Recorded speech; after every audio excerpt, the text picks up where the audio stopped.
ఫైవ్లోనో ఏ క్యామియోలో అడుగుతాడో చేయాల్సి వస్తుంది. అది నేనే ప్రొడ్యూసర్ కాబట్టి ఆబ్వియస్లీ ఇంకా తప్పదు. బట్ అది కాకుండా నేను శైలేష్తో నెక్స్ట్ చేయబోయే cinema will be A comedy. ఓకేనా?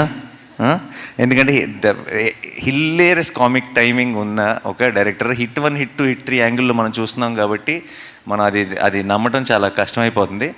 బట్ నాకు ఆల్రెడీ ఒక చిన్న థాట్ ఒకటి వేసాడు, ఒకటి చెప్పాడు, చాలా బ్రిలియంట్గా ఉంది, చాలా హిలేరియస్గా ఉంది. బట్ అది ఎప్పుడు జరుగుతుంది, ఎలా జరుగుతుంది అనేది చూద్దాం. But I want to do one solid comedy. ఎందుకంటే నిజంగా చాలా ఎంజాయ్ చేయగలం అనిపిస్తుంది అలాంటి ఒక కామెడీ స్క్రిప్ట్ చేస్తే శైలేష్తో. ఎందుకంటే రోజు ఏదో ఒక జోకులు వేసుకునేవాళ్ళం, ఏదో దాని మీద నవ్వుకుంటూ ఉండేవాళ్ళం.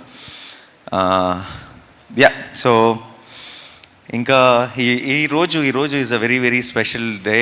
ఎందుకంటే ఇన్ని జరుగుతున్నాయి, ఇదంతా జరుగుతుంది. లాస్ట్ మంత్ సినిమాలు లేవన్నారు, అదన్నారు. May 1 నుంచి సినిమా హడావిడి స్టార్ట్ అయింది, సినిమా సందడి స్టార్ట్ అయింది. అండ్ ఈరోజు మనం సెలబ్రేట్ చేసుకుంటున్నాం సినిమాని. అండ్